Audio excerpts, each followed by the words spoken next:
रामप्रसाद जी, आपका कार्यक्रम में बहुत बहुत स्वागत और नमस्कार। नमस्कार मैडम।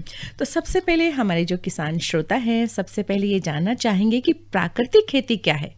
किसान भाइयों, जो फसलों और पेड़ पौधों की जो वृद्धि के लिए हम अच्छा उत्पादन लेते हैं, तो इसके नाम से ही हमारे को विदित है कि जो प्राकृतिक खेती मतलब है कि प्रकृति से मिलने वाले जो संसाधन है, तत्व है, जिससे पेड़ पौधे लेते हैं, तो उनकी आवश्यकता होती है। तो उन संसाधनों को अपन किसान भाई जो पौधा ज़्यादा से ज़्यादा लेकर के और उसकी वृद्धि होती है, तो अपन उसको प्राकृतिक खेती मतलब प्रकृति के साथ ही अपने को खेती करनी है जी।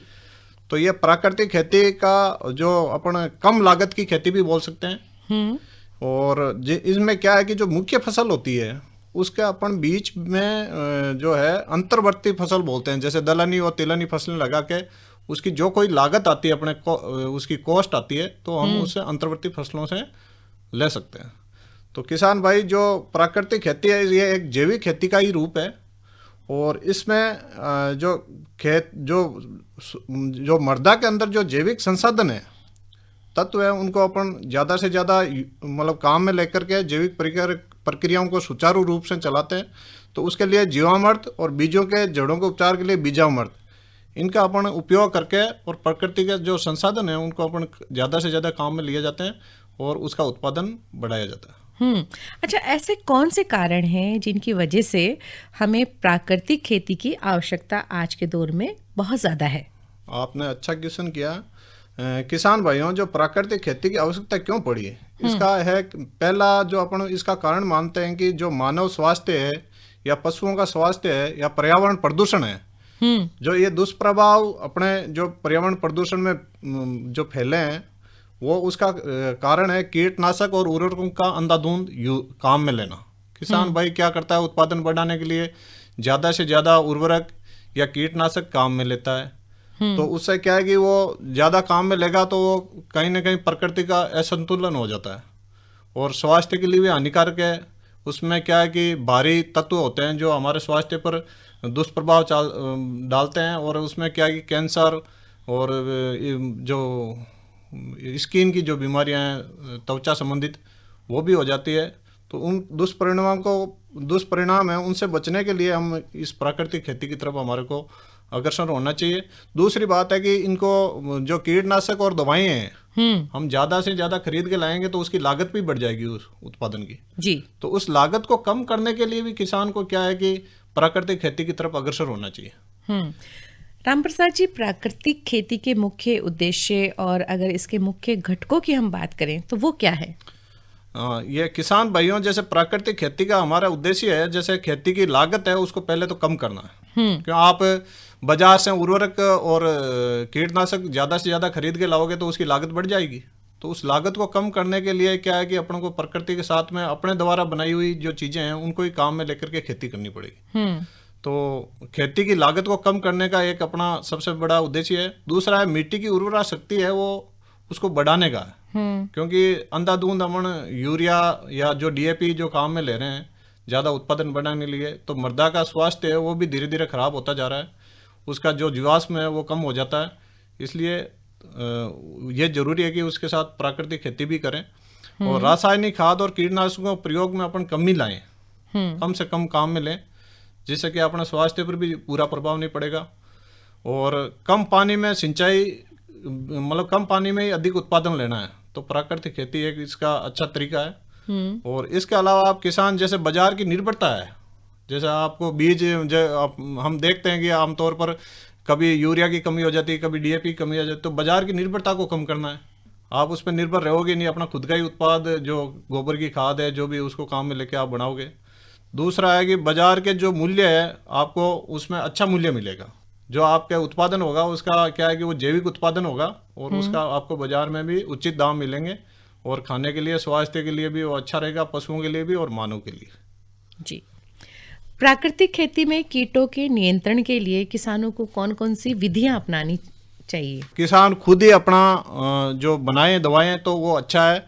तो इनके कीटों के लिए जो अपनाने की विधियां हैं, इसमें एक है नीमास्त्र, जो नाम से ही विदित है, नीम का अस्त्र, नीम से बनाया हुआ अस्त्र, जो कीटों की जैसे इल्लियां हैं, सुंडियां हैं, उनको मारने के लिए, चूसने वाले कीट हैं उनको मारने के लिए ये काम में लेते हैं। तो पहला तो नीमास्त्र है जो किसान अपने घर पर बना सकता है। दूसरा इसमें है ब्रह्मास्त्र। ब्रह्मास्त्र है वो भी इल्लियों को, सूंडियों को, इनको मारने के लिए, जो अन्य कीट है उनको मारने के लिए काम में आता है। ये भी किसान अपने घर पर बना सकता है। तीसरा इसमें अग्नि अस्त्र। ये भी अग्नि अस्त्र भी देसी गाय के गोबर से, इनसे मूत्र से बनाया जाता है। ये उसको काम में ले सकता है। और चौथा अपने क्या, जैसे फफूंदनाशी और कोई दूसरी हो जाए तो उसके अंदर आप 100 लीटर पानी में 3 लीटर खट्टी छाछ है वो मिला के आप फफूंदनाशी का यूज में कर सकते हैं, काम में ले सकते हो। और इसके बाद में जो सबसे बड़ा आप जो दवाई है इंसेक्ट या वो उनको मारने के लिए, कीड़े मकोड़ों तो चूसने वाले कीटों के लिए, इल्लियों के लिए, तो वो है 10-पर्णी अर्क। 10-पर्णी अर्क का मतलब है कि 10 पौधे हैं जिनको देसी गाय नहीं खाती है, उनके पत्तों को लेकर के समानानुपात में मिला के और आप इसका अर्क तैयार करके छिड़काव कर सकते हो। अच्छा, कई बार हम सुनते हैं जीवामृत और बीजामृत, तो ये क्या है और इनकी बनाने की विधि क्या है? हमारे जो किसान भाई हैं क्या वो इन्हें घर पे बना सकते हैं आसानी से? बिल्कुल मैडम, जीवामृत और ये जो बीजामृत है इनको घर पे आसानी से बना सकते हैं। जीवामृत 2 तरह के होते हैं। एक तो जीवामृत होता है, दूसरा गन्नामृत होता है।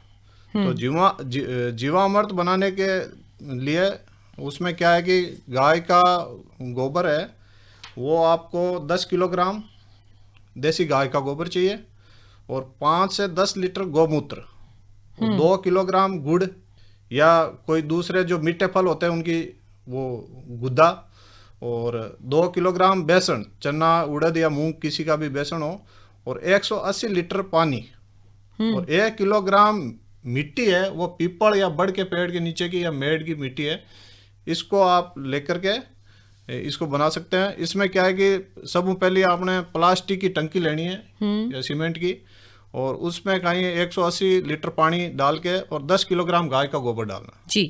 और फिर उसके अंदर किसान भाइयों 5 से 10 लीटर गौमूत्र है ना, उसको इकट्ठा करके उसमें डालना है, और 2 किलोग्राम गुड़ उसके अंदर घोल के मिलाना है। फिर उसके बाद में आपको 2 किलोग्राम बेसन और 1 किलोग्राम बड़ या जो आपके जो दोरा जिसको बोलते हैं, रेत की मिट्टी या बड़ के पीपल के पेड़ के नीचे की मिट्टी मिल जाए तो उसको 1 किलोग्राम उसको डाल के, और एक जालीदार जो है कपड़े से या बोरी से टाट से उसको ढक के रख देना। और इसको हर मतलब 3-4 घंटे में इसको सुई की दिशा में, यानी अपन जैसे राइट साइड में एक ही दिशा में घुमाना है बिलोने की तरह लकड़ी से, और 48 घंटे में 4 बार इसको हिला के रखना है। और ये आपने जो है 48 घंटे बाद में ये तैयार हो जाएगा बन के। और इसको क्या है कि फिर आप 7 दिनों तक इसको काम में ले सकते हैं।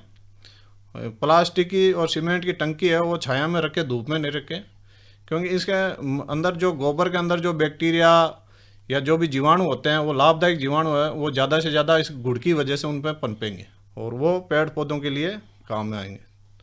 तो गौमूत्र जो है वो धातु के बर्तन में एक तो नहीं रखना चाहिए, वो प्लास्टिक या इसके सीमेंट के बर्तन में ही रखें और छाया में रखें। दूसरी बात, और छिड़काव के लिए आप इसको जो है 2 से 3 लीटर उसमें डाल के और आप छिड़काव कर सकते हो। अच्छा, ये वाफ्सा क्या है, इसके बारे में भी आप हमारे श्रोताओं को और किसान भाइयों को जानकारी दीजिएगा। वाफ्सा मैडम जैसे वाष्प प्लस पानी, मतलब पानी प्लस वायु, ये इसका मिला जुला अर्थ है। ये जो पेड़ पौधों को क्या है कि जब उनको पानी चाहिए तो उनमें 50% उनमें मिट्टी के अंदर रंध्र अवकाश यानी हवा होनी चाहिए, और 50 उसके जो रंध्र है मिट्टी के उसमें पानी होना चाहिए। तो वो उचित रहता है पौधे की बढ़वार के लिए और अच्छा रहता है। इसको वाफ्सा कहते हैं जी। आच्छादन से हमारे किसानों को क्या समझना चाहिए, कैसे इसके बारे में? ये आपने अच्छा पूछा किसान भाइयों। आच्छादन या मल्चिंग जो आम तौर की भाषा में हमारे क्या है कि जैसे फसलें काटने के बाद में उसका जो फसल का जो बचा हुआ कचरा है वो खेत में ही डाल देते हैं, वो एक आच्छादन ही है। और कई बार क्या गर्मियों में हल्की जुताई कर देते हैं या उससे क्या है कि जो मिट्टी के जो मृदा के जो रंध्र होते हैं वो डिस्टर्ब हो जाते हैं, और उसका क्या है कि वो वाष्प है वो कम वाष्पीकरण होता है, तो वो बनी रहती है। तो ये 3 प्रकार का होता है। जैसे आपने मृदा को पहले आपने जुताई कर दी तो रंध्र अवकाश उनके तोड़ दिए, तो वो ज़्यादा टाइम तक उसमें वाष्प रहेगी, या मिट्टी में वो पानी बना रहेगा।